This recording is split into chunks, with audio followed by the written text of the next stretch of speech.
My name is Gladys Stephen. Thank you so much for joining me for this leadership journey. My leadership project is titled Leading with Wellness, and it is focused on advancing mental health for women leaders in health through stress management. The initiative seeks to build a future where women leaders not only succeed but thrive by addressing the unique challenges, stressors that are faced by leaders in their roles. The core problem, as I just explained, is leaders in their roles across the regions face persistent, often invisible stressors that negatively impact their mental health and well-being.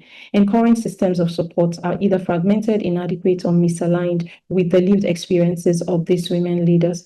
So the guiding question was, how might we deeply understand and co-create meaningful solutions to the stressors impacting the mental health and well-being of women in leadership? Does this matter? Because one, mental health stigma is still a reality in many parts of the world. In many leadership cultures, seeking help is a credibility risk, and for women leaders, it is even worse. So most women leaders suffer in silence to protect their professional image. The support, where it is existent, is either fragmented or misaligned or non-existent at all. Another reason why this project was important is the intersectionality of the stressors, whether gender, age, race, or geographical location. These all compound the stress experiences of these women leaders, yet they are rarely talked about or addressed holistically in the workplace. And finally, leadership is lonely for everyone, but for the woman leader, it is worse. The woman leader is lonely. How do we hope to achieve this? We have used the human-centered co-creation approach for this research project. The best way is to work with those who are facing the problem, because many times the solution is within them. Another reason why this is important to use as an approach for such a difficult topic as mental health and stress is because while the process of the research was not therapy, and this was explained clearly to participants, the process in itself was healing and transformative. What are the early outcomes of this research that we have seen so far?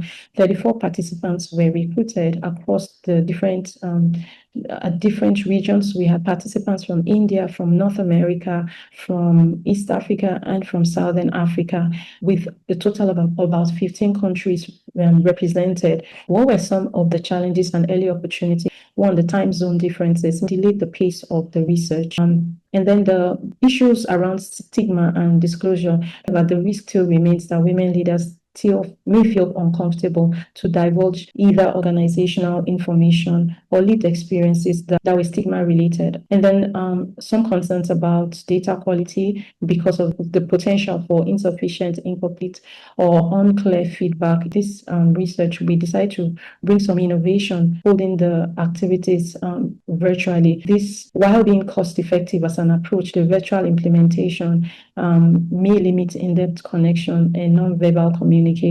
What are the strategic opportunities that we have seen already with this project? One, the global reach. Because I adopted the virtual format, I was able to achieve the regional diversity and cross-cultural insights. Again, the research is cost effective, and there's the potential to expand this to even more. And with the cost efficiencies, we can focus more on quality content and expert partnerships. The research has the potential to scale. The digital tools and framework can easily be replicated across organizations and geographies. The success with the stress management focus creates a foundation for addressing on other mental health dimensions. So the project provides a proof of concept for scaling.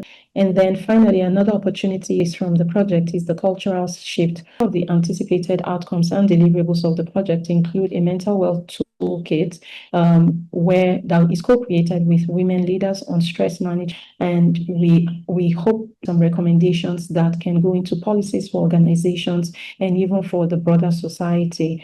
The captured stories and stress experiences of the women leaders humanize the data that from this research, and we hope that this data will drive cultural change. And finally, we also hope to prepare the research report of the gender leadership stressors and support needs and incorporating the recommendations into leadership frameworks. This project is the voice of lived experiences of the women leaders. And lived experience is expertise, but so far for mental health, this has been grossly ignored.